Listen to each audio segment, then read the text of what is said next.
The arrival. The night was cold. The rain fell hard, making loud sounds on the metal roof of a small cabin in the woods. Inside the cabin, a man sat near a table full of tools and broken machines. His name was Jake Carter. He was a former military engineer who now lived alone, far from the city. After leaving the army, he wanted peace. No more war, no more orders, just silence. Outside, something strange happened. Jake's old satellite dish, which hadn't worked for years, suddenly turned on. The screen in his room flickered. A strange sound came through, like a whisper mixed with static. Then a loud beep. Jake got up slowly. He walked to the screen. "What the hell?" he whispered. The screen showed a strange signal. It looked like a message, but it wasn't in any Earth language. Jake grabbed his raincoat and stepped outside, heading toward the satellite dish. The wind was strong. Trees moved like they were alive. Suddenly, boom! A flash of light in the sky. Jake looked up. Something was falling fast like a shooting star, but it wasn't a star. It was a ship, crashed into the forest, not far from his cabin. The ground shook. Birds flew from the trees. Smoke rose in the distance. Jake didn't think twice. He grabbed a flashlight and ran. The crash site was quiet. Smoke was thick, and the air smelled like burned metal. Jake stepped carefully, looking around. He saw the wreck. A small silver ship, no bigger than a car. Parts of it were still glowing. One side had a hole like it had been shot. Then he heard it. A soft cry. He moved closer. From the shadows, a figure appeared. It was a woman, but not human. She had pale blue skin and glowing eyes. Her hair was silver. In her arms, she held a small child who looked just like her. The child was crying softly. Jake stepped back, shocked. The woman raised one hand, not to hurt him, but to beg. She said, in clear but soft English, "Please, we have nowhere else to go."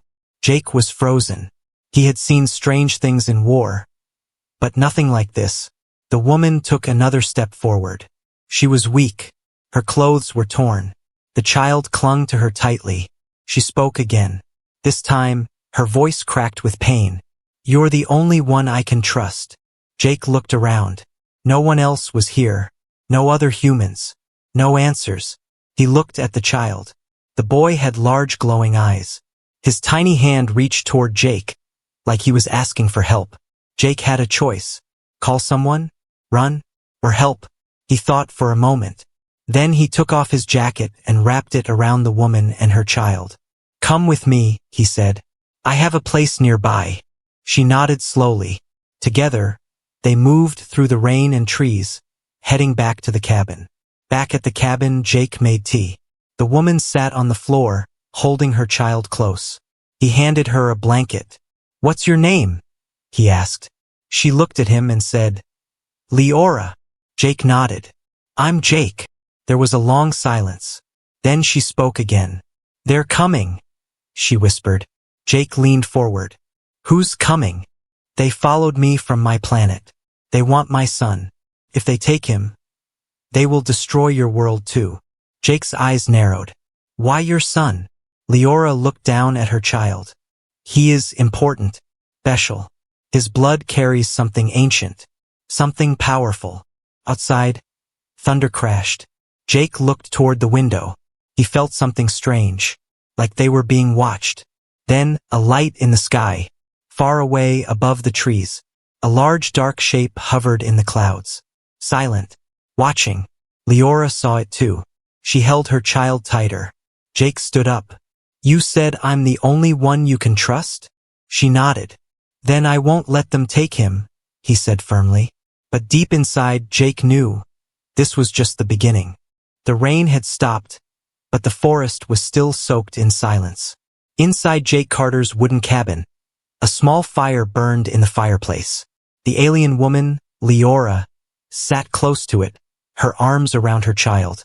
The boy was finally asleep, his head resting on her lap. Jake watched from across the room, sitting in his old chair. He still couldn't believe what was happening. An alien, in his cabin, with a child. But something in Leora's eyes made him trust her. Not fear, Not danger, only pain. And fear for someone else, the boy. Jake cleared his throat. So, who are they? The ones chasing you. Leora looked at him. Her eyes glowed softly in the dim light. They are called the Velarks, she said. A dying race, hungry for control. They take what is not theirs. Jake leaned forward. Why are they after you? She looked down at her child. Not me. Him. Jake raised an eyebrow. Your son. Leora nodded. His name is Kale. He is not just a child. He is a key. Jake frowned. A key to what? She hesitated. Then she spoke slowly, choosing her words carefully. My world was dying. Our people were losing hope. But then, we created something. A new life form. A hybrid. Stronger. Smarter. Kinder. Kale was the first. Jake stared at the boy. He looked peaceful, just like any human child. He looks like a normal kid, Jake said. Leora nodded. But inside him is a map, a biological code, can guide us to a new world, a safe world, a place to start again. But in the wrong hands. She stopped. Her voice shook. It can also be used to find and destroy hidden planets, including yours. Jake stood up and walked to the window. He looked out into the trees. The sky was darker than usual. He didn't like it. So, the Velarks want to use him as a weapon, he said. Yes, Leora whispered.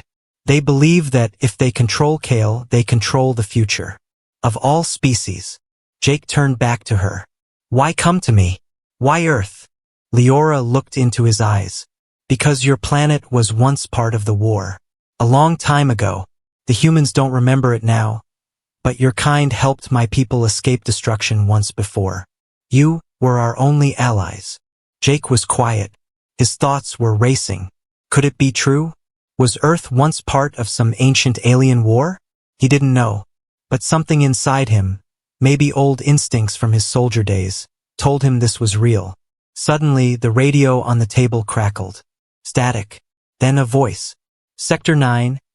Unknown object crashed, team moving in. Jake turned to Leora. They're searching. She stood up quickly. We must leave. No, Jake said. If we run into the forest, we're dead. He looked around his cabin. Then he remembered the old bunker. This way, he said. He opened a trapdoor under the rug. A rusty ladder led down into darkness. I built this years ago, Jake said.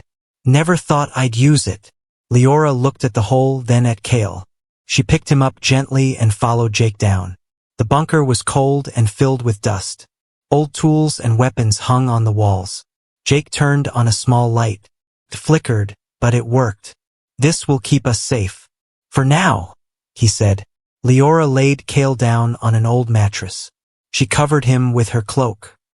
He is tired, she whispered. Too much power in such a small body.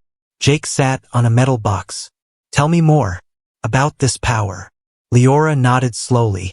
When he was born, our scientists said he would change everything.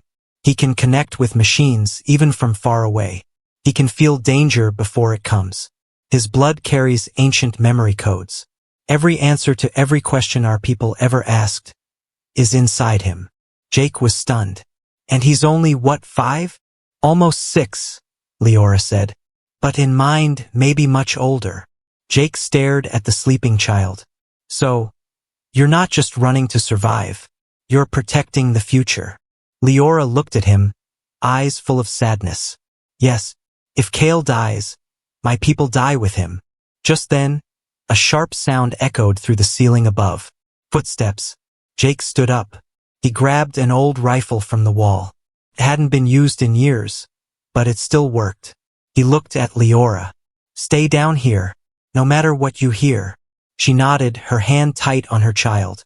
Jake climbed the ladder. Slowly, quietly. He opened the trapdoor just a little. Outside the window, a shadow moved. Tall. Fast. Not human. Jake narrowed his eyes. They found them. Jake's hand tightened around the old rifle. He stayed low near the window, watching the shadows move silently between the trees. There were at least 3 of them, tall, fast, and quiet. They didn't walk. They glided. Not human. Not even close. He moved away from the window and climbed back down into the bunker. "They're here," he whispered. Leora's eyes widened. She held Cale close. The boy was still half asleep, but his small hand was glowing faintly. Blue veins pulsing like energy was flowing through them. Jake spoke fast. "We can't stay here. They'll find the hatch in minutes. We have to move." Leora nodded. She opened a small silver cube from her belt. Inside, it glowed with soft blue light, a map. Jake looked over her shoulder.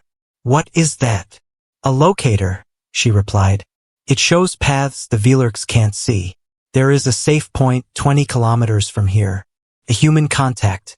Your kind. One of the few who still remember the truth." Jake nodded.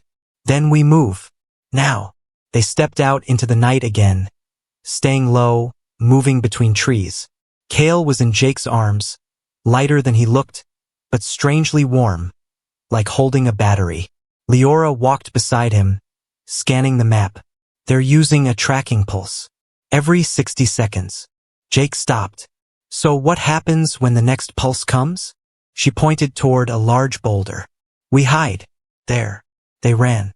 As soon as they crouched behind it, a ripple moved through the trees, a silent wave of energy that bent leaves and sent birds flying. Cale's body trembled slightly. "He can feel it," Leora said softly. "The pulse hurts him." Jake looked at the boy. Cale's eyes were shut tight, but small sparks danced around his fingers. "What happens if they catch him?" Jake asked. Leora's voice dropped low. "They won't kill him. They'll change him. Turn him into a weapon. The kind that doesn't miss." Jake cursed under his breath. Then a whirring sound. Close. A drone flew above them. Sleek, black, and glowing red. Jake pulled out a small EMP grenade from his belt. A souvenir from his war days. He hadn't used one in years, but muscle memory was still there. He threw it. Pop! A flash, the drone dropped like a stone. The forest went quiet again. But not for long. "They'll know," Leora whispered. "They'll come fast now." They kept running. The terrain was rough. Mud, rocks, broken branches, but Cale never cried. Not once. He just held onto Jake's coat, as if he knew how serious it was. After an hour, they reached an abandoned railway tunnel. Leora checked the cube again. "This is one of the hidden paths." Jake looked inside. "Looks like a death trap." No choice. They entered. Inside, the tunnel smelled of rust and wet stone. Water dripped from the ceiling. Echoes followed every step. Halfway through, Cale stirred in Jake's arms. He opened his eyes and whispered, "They're here." Jake and Leora stopped. From behind them, a deep sound echoed. Not metal. Not machine. A voice. A voice without a mouth. "Return the child, and you may leave with your life." Jake spun around, gun ready. Not gonna happen. From the shadows, a figure stepped out. Over 7 feet tall, with armor made of black glass and moving silver lines under its skin. It was Velarks. Primitive human. It hissed. "You protect something beyond your understanding." Jake stepped forward. "I don't need to understand it. I just need to stop you." The Velarks raised its hand. A weapon unfolded from its arm, sharp and glowing. Leora shouted, "Get down!" Cale raised his hand, his small hand glowing with pure white light. The Velarks fired, but the shot froze in the air. Time slowed.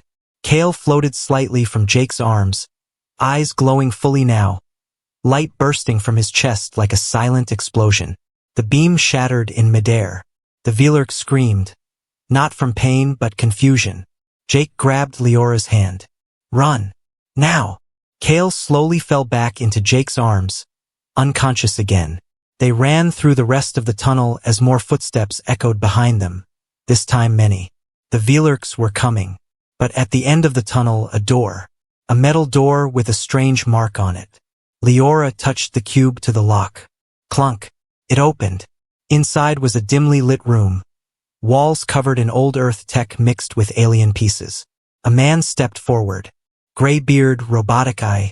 He looked at Jake, then at Cale. Welcome, he said. Been expecting you. The hidden door slammed shut behind them, locking with a loud metallic hiss. Jake's breath was heavy. Leora leaned against the wall, holding her side. Cale was unconscious again, his tiny chest rising and falling, but faint blue light still glowed around his fingers. The room was underground, part lab, part bunker, part something else. Old Earth computers blinked beside alien consoles. Cables snaked along the walls like metal vines. There were maps, star charts, blueprints, and photos. Old, faded photos of people Jake didn't recognize except for one. It was him, younger, in uniform, holding a rifle. He turned toward the man who had opened the door, the one with the robotic eye and long gray beard. You know me? Jake asked. The man nodded. Name's Dr. Elias Wren. And yes, I've been waiting for you. Jake raised an eyebrow. I didn't know I was coming. No, Wren said. But they did. He pointed to the ceiling, where strange alien symbols pulsed gently. Leora stepped forward. You are the human contact? I was, Wren replied. One of the last. Part of Project Echo, the program your governments erased from history. Jake looked confused. What are you talking about? Wren walked to an old screen and typed a few keys. A hologram appeared, a timeline. Earth, then a jump to first contact. 143 years ago. Your kind thinks aliens only came in movies. But long ago, we fought beside Leora's people. We helped them survive. And in return, they gave us knowledge.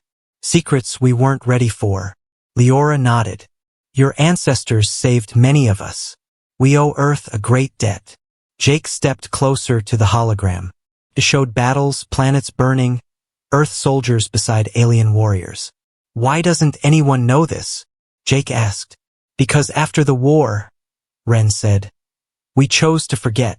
The Council, both human and alien, wiped the records. Too dangerous. Too much power. And now it's coming back. He turned to Cale. Because of him, Leora lowered her head. He was born to restart my people. But now he is more. The last living link to the ancient core, the central knowledge source of the galaxy. If the Velarks extract it, every shielded planet, every secret location, all will fall. Jake stared at the boy. He's a child. He didn't choose this. No, Wren said. But he was made for this. There was a silence. Then Jake spoke. What do we do? Wren walked to a console. First, we wake him. Cale lay on a soft table, surrounded by glowing lights. Wren adjusted a device that hovered over him. His energy is locked, Wren said. A defense mechanism. He shut himself down to survive the Velarks' attack. Jake watched nervously. Will he be okay? Leora took Jake's hand, the first time she'd touched him without fear. He trusts you, she said. You carry no hunger in your heart. The machine pulsed. Cale's eyes opened slowly, but they were different now, glowing white, no pupils. He sat up slowly, then looked at Jake, and smiled faintly. You didn't let them take me, he said in a small voice. Jake was stunned. You can speak? Cale nodded. I always could, but sometimes, it's better to be quiet. Jake looked at Wren. What now? Wren turned to Leora. You said the Velarks would come. That means they've already cracked the first firewall. Jake asked, what firewall? Wren tapped the table. There are 4 ancient data vaults hidden across the galaxy. Each one is locked by a living code. Cale is that code. Leora looked worried. If they reach Vault 3, they'll find the old jump gates, Wren finished, and reach Earth's moon base. Jake leaned forward.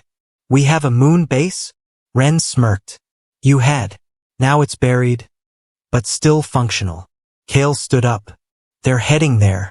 I can feel it. Leora rushed to him. You must rest. Cale shook his head. No, I need to go there.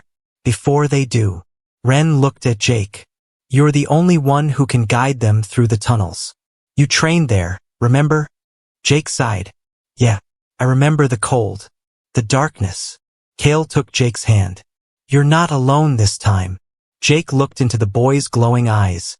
Something ancient, powerful, and deeply sad stared back at him. He nodded. Then we go together. Far above, in the sky beyond the clouds, a ship hovered, silent and black like a shadow stitched to the stars. Inside it, the Velark's leader stood before a screen showing Kale's face. He is awake, it hissed. A second voice replied. Then the hunt begins again. The wind howled across the frozen plain as Jake, Leora, Kale, and Dr. Elias Wren reached the entrance of the buried moon base launch site, a forgotten underground facility hidden beneath the old mountains of Nevada. Wren typed an old access code into a keypad. The ground rumbled. Snow fell from nearby rocks as a massive steel door began to rise, revealing a long ramp leading into darkness. Kale stood quietly, holding his mother's hand. His eyes glowed dim white. Since the awakening, he had barely spoken. Jake watched him. You okay, kid? Kale looked up. They're close. I can feel them, like a storm behind glass. Jake gave a short nod. Let's stay ahead of it. They entered. The inside of the base smelled like rust and dust. Emergency lights blinked dimly. Old Earth tech lined the halls, most of it dead. They moved fast through the corridors.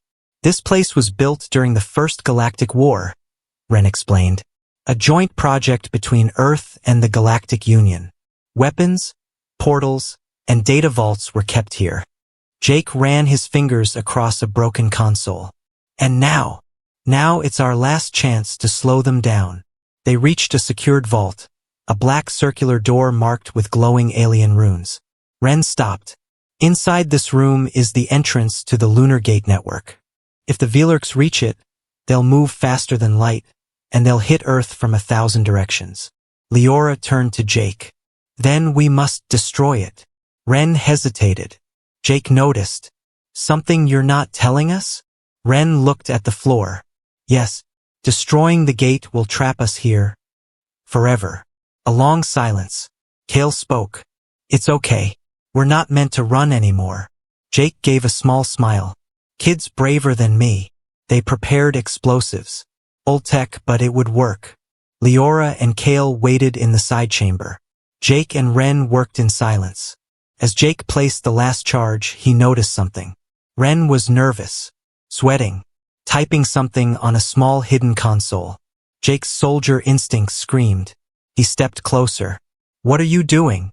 Wren didn't look at him. Just a verifying detonation timing. Jake grabbed his wrist, twisted the console around. The screen showed a live feed, a signal being transmitted. Kale's face. Jake's voice went hard. You're tracking him. Wren didn't deny it. He slowly turned. I didn't want to do this, but the Velarks, they offered peace. A deal. One life to save billions. Jake's eyes narrowed. You gave them Kale's location? Wren raised a trembling hand. It's already done. Before Jake could react, the walls shook. An explosion above. The ceiling cracked. Red alarms blared. The Velarks were here. Jake slammed Wren against the wall.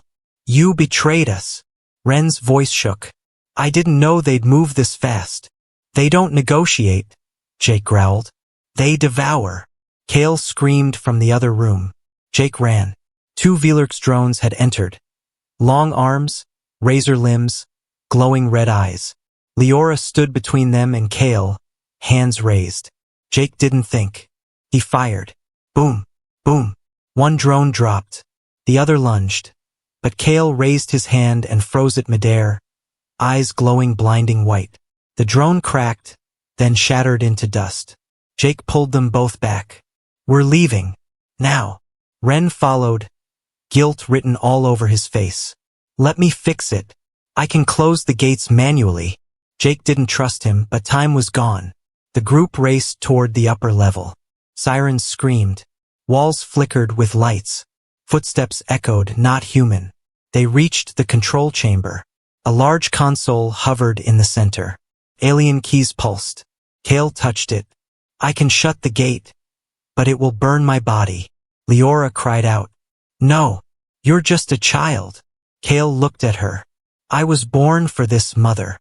Jake stepped forward. No, There has to be another way. Ren looked up. There is. Everyone turned. I can transfer his code into the system without burning him out. But I have to stay behind. Someone has to guide the data. Leora shook her head. Why should we trust you now? Ren looked ashamed. Because I forgot who we are. But I remember now. He turned to Kale. Let me do this, kid. Let me give you back your future. Kale nodded once, silently. Jake stared hard at Ren, then tossed him his old dog tags. Don't screw this up again. Ren smiled faintly. I won't. The system whirred to life. Kale placed his hands on the panel. Ren placed his own beside them. The room glowed. The gate began to collapse in on itself. Twisting, flickering. The Velarks entered the chamber. Jake stepped between them and Kale. He fired again and again, each shot slowing them but not stopping them. Leora joined him, her eyes glowing with blue light, hands shooting waves of energy. One Velarks reached for Kale. Just as the gate finished its collapse. Boom! The entire base shook. Light swallowed everything. Silence. Dust. Jake woke first, half buried in rubble. He sat up. Leora was beside him, bleeding but alive. Kale lay still. Jake crawled to him. Kale opened one eye. Did we win? He whispered. Jake laughed through tears. Yeah, kid. We did. He looked around. Ren was gone. Nothing left. But his dog tags lying on the console. Darkness. Not the kind that comes from night, but the kind that follows after something ancient has been disturbed. Jake Carter stood at the edge of a giant crater where the base once stood. The snow was gone. The mountains trembled. Smoke curled upward into the frozen sky. The Velarks gate was destroyed, but the war was not over.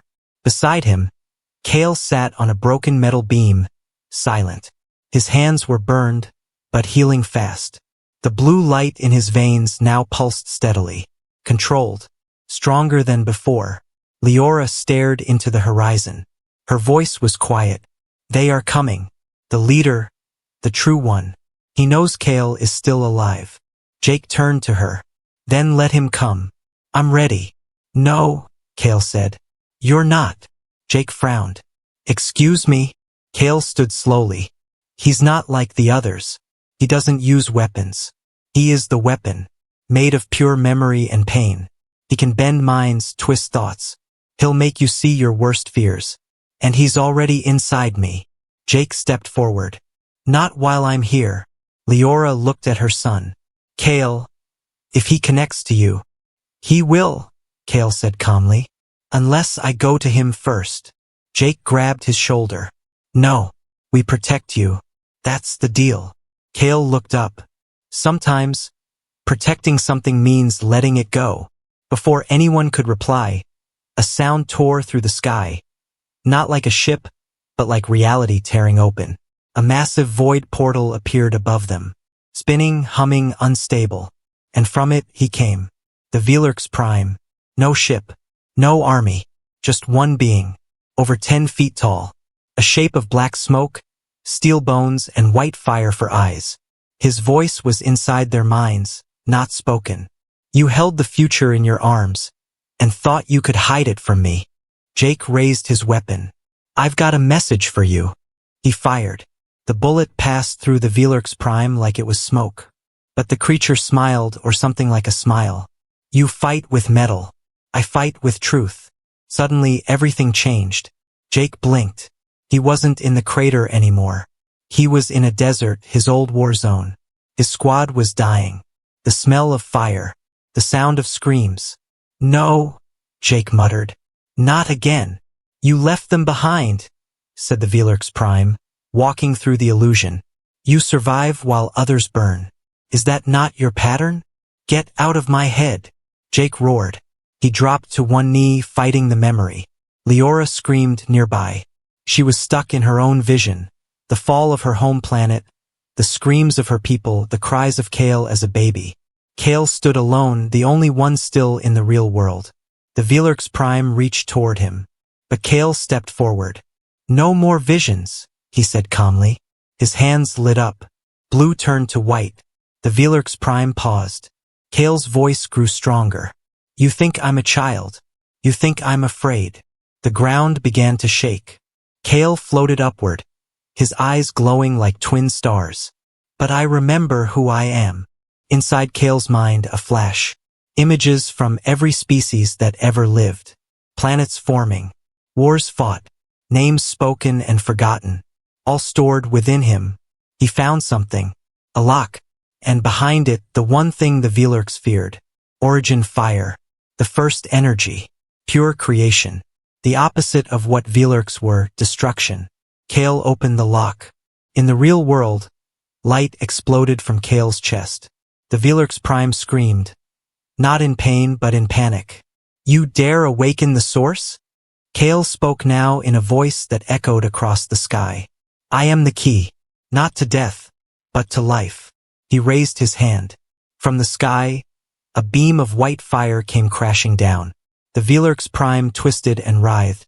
His illusions broke, his form cracked, his mind crumbled. Jake snapped out of the vision, gasping. Leora fell to the ground, tears in her eyes. They both looked up, Kale floating above the ground like a star reborn. And then silence. The Velurks Prime was gone, vaporized. Kale slowly descended. His glow dimmed. He looked tired. Human. Jake caught him. You did it, kid. Kale nodded. We did it. Leora hugged them both. For the first time, there was no fear in her eyes. Only peace. Above them, the portal began to close. Stars appeared again. Quiet returned to the world. Jake looked at the sky. Now what? Leora smiled faintly. Now we rebuild. The world didn't end. It simply became quiet. For the first time in days, Jake Carter heard nothing. No sirens, no drones, no screams in the sky. Only wind moving gently through the trees and the soft rhythm of breath. He sat on a hillside, overlooking the ruined crater where it had all happened. His hands were scraped, his clothes burned, but his heart, somehow, felt calm. Behind him, Leora stood with her arm around Kale, who now looked more like a boy than a myth. No glow in his eyes, no fire in his chest, just a child. Amazing how quiet the end of a war can be, Jake muttered. Leora sat beside him. It wasn't the end. It was a beginning. For all of us. Jake glanced at Kale. He's all right? Leora nodded. We think so. His powers are sleeping now. Like they know there's no war to fight anymore. Jake let out a breath. Good. He deserves that. Kale walked over slowly, sat beside Jake, and handed him something. Jake looked down. It was Ren's dog tags. Kale said softly, He didn't die in fear. He died helping me stay human. Jake looked at the metal tag, thumbed over the scratched letters. Then he did more than most men ever get the chance to. 3 days later, the world finally noticed. Governments tried to explain the explosion, the light in the sky, the strange storm over Nevada. Some called it a test, others a hoax. But those who were there, they remembered. The quiet heroes, the invisible war, the boy who glowed like a star. Jake, Leora, and Kale returned to Jake's cabin. It had survived barely. The roof was torn and the walls were scorched, but it still stood. So did they. Jake rebuilt it, slower this time, not for survival but for home. Leora planted strange glowing flowers near the door, seeds from her lost world. And Kale? He found joy in the smallest things. Raindrops, books, a dog that wandered into the forest and never left. He laughed often now. He called Jake Uncle, not because he had to, but because it felt right. One evening, as the sun dipped low and painted the trees golden, Jake found Kale sitting alone, staring at the stars. You okay, kid? Kale nodded. I've been listening. Jake sat beside him. To what? Kale pointed upward. The stars. They're talking again. But not screaming. Not afraid. Jake smiled. Good. Let them talk. There was a pause. Then Kale asked, Will they come back someday? The bad ones. Jake was quiet for a moment. Then he said, Maybe. Maybe not. But if they do, they'll find a world that's not alone anymore. Kale looked at him. Because of me? Jake nodded. Because of you, and your mother, and Ren, and a stubborn old man who didn't know when to quit. Kale laughed. Then his face grew serious. Can I tell you a secret? Always. I saw something.